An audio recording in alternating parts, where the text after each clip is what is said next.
Circular gods. In the depths of the earth, where the kingdom of hell resides, a riotous commotion stirred in front of the horrid castle of Beelzebub, the king of all demons. On this day, the underworld was in a state of pure chaos. Thousands of demons, big and small, noisily rushed to the piazza from all sides. And what a sight it was, how the dark abyss suddenly started to spew flames from which all sorts of wildly howling monsters throng out in unholy procession. As though this were not enough, even the furthest corner of the underworld trembled and cast all the demons, devils, greedy, treacherous spirits out from its bowels. These beasts trampled upon one another as they poured in before the castle. And what a horrendous state the demon chieftain, his courtiers and advisors were in. Even they were clamoring upon one another in a mad rush to safety beneath the sovereign's throne. The rumors had started long ago, and by now a steady stream of reports from across the kingdom painted a picture of certain doom. Beelzebub, pale and forlorn, surrounded himself with the underworld's most learned scholars and sages for a council. Meanwhile, the crowd of demons outside the castle grew darker and darker. The brooding masses demanded for their king to emerge, show himself, and hurry to save the kingdom from certain calamity.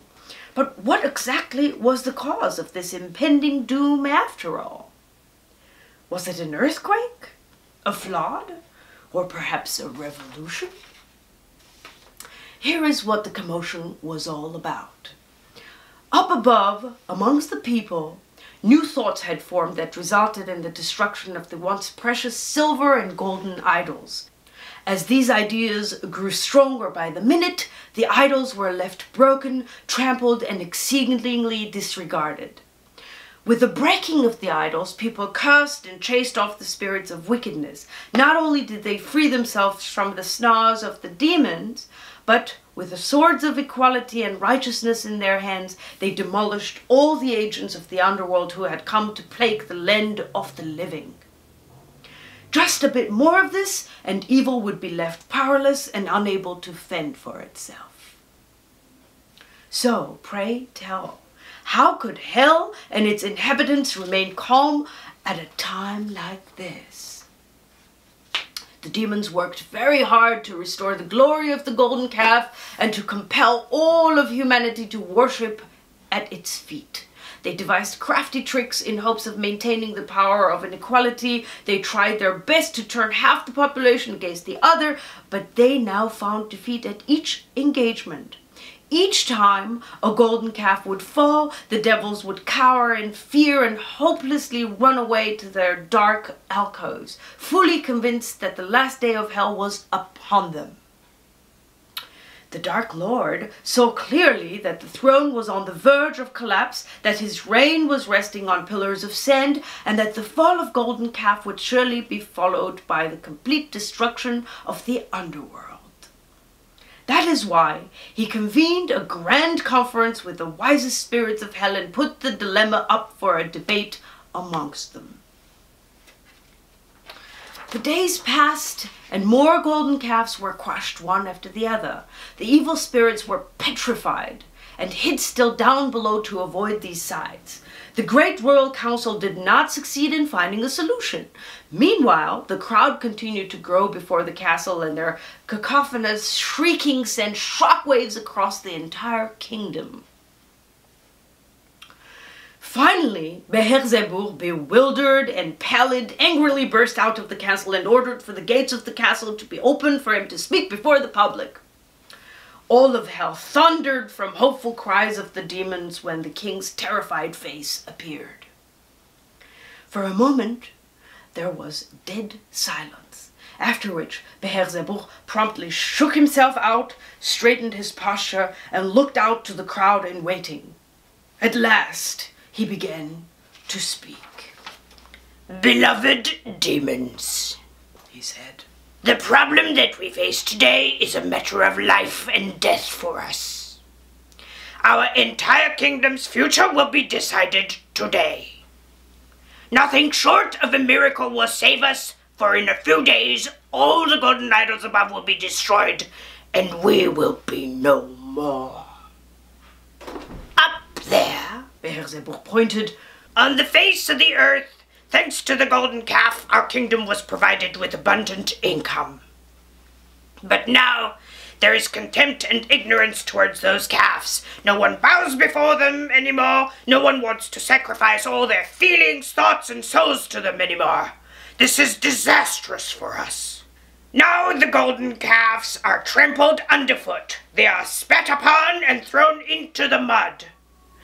Our throne trembles, our kingdom is undermined, and our influence is ever weakened. My advisors and learned sages, hard as they tried, could not devise a strategy to stop the desecration of the idols and prevent our destruction. Now, I place my hope in your hands and pray that there is a genius mind among you who will offer us a path to salvation.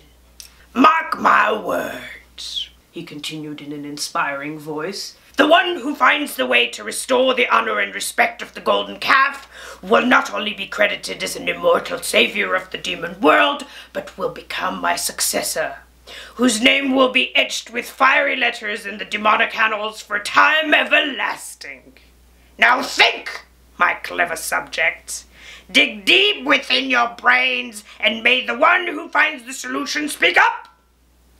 But hurry. Just a few more days, and it will be too late. This is what Beelzebub said, and with little hope in his subjects' intelligence, he promptly demanded his breakfast. Every demon, big and small, female and male, with their heads cradled in their hands, started to ponder. Deep silence reigned as the demon minds strained to find the answer. Beelzebub was hardly finished with his breakfast when the smallest of devils burst out of the dark corner, made a spirited dash overhead, and landed before the throne. "Your dark highness," said he, "I have an idea to offer you." You? Insignificant thing, laughed the ruler. Very well, let's hear it. But beware. If you say something foolish, I will throw you away in such a fashion that you will vanish like people's noble qualities and will remain invisible throughout all of eternity. The little demon trembled at this threat as he prepared to speak. "Dark Lord," he stammered, "I believe that the fall of the golden calf is the doing of one man who now has appeared up above us, and then that. Is that so? Scoffed the Dark Lord. You truly believe this, huh? Well then, you surely are a fool, since you still do not know that one single person cannot change the hearts and minds of the world with the swing of a magic wand. You do not know this, and therefore must go and learn. He flicked his tail and smacked the little demon with such force that the creature is still soaring throughout the endless universe to this day. The bitter condition of the unfortunate victim intimidated many who were gathering the courage to speak up, and so, for a long time, no one made a sound. What is this? Beelzebub savagely shouted. Has demonic thought become rusty? Suddenly, from the depths of the crowds, a female demon came forth, graciously bowed her head before the king, and said, "Your Majesty, may you prosper and live long." What is it, woman? Yelled the king. Do you have a solution to speak of? If so, do speak, but try not to say anything foolish. She smiled as she spoke these words. "May I be condemned to live out my days as a human if my offer does not please you. With my proposal, mankind will not only return to the altar of the golden calf, but will also fill their hearts with more evil than ever before, and thus guarantee our darkness shall reign strong." Is that so? Then speak! What must be done? 2 things. First, the golden calf needs to be crushed, and second, it needs to be reshaped. Speak plainly, woman. The king frowned. Explain your thought. Right away, Dark Lord. To this day, the golden calf is a big thing. No one can possess it. Now it must be crushed into smaller pieces and be melted and molded into small circular gods that can fit inside people's pockets or stacked in boxes. They shall become the means by which anything and everything is valued and ultimately purchased. Feelings, thoughts, even life itself. Try, for example, putting a handful of those small round gods in the pockets of 1 in 10 people, and you shall see that the other 9 immediately will start to worship the one who has them, licking the dust off the ground wherever that lucky soul may travel. In this fashion, the golden calf will stand again and its veneration will gain tremendous power. People will tear each other apart so savagely to possess these circular gods that the only thing left for us to do would be to collect the victims and revel. Brava! Shouted Beelzebub. Do come close to me, woman. You shall be my queen and worthy successor. And immediately the fiery pits began to make round gods with great diligence and abundant quantity. Without wasting any time, the demons rushed out to the world up above, filling the pockets of every 10th man they met with these circular gods. The great impact of the round golden gods was not long in coming. Those with them, with a motif that even they could not quite grasp, would freeze in place whenever lucky holders of the circular gods would pass them by. They worshipped the possessors humbly and licked the ground clean upon their path. All the spirits in hell rejoiced because soon people up above began to destroy one another like beasts.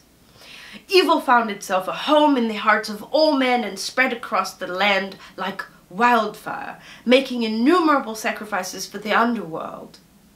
From that day on, the golden calf, now transformed into countless little round circular gods, has forged itself ever deeper into the heart of mankind, and so the spirit of wickedness has been given the edge of omnipresence and shall corrupt all that is good and all that is pure.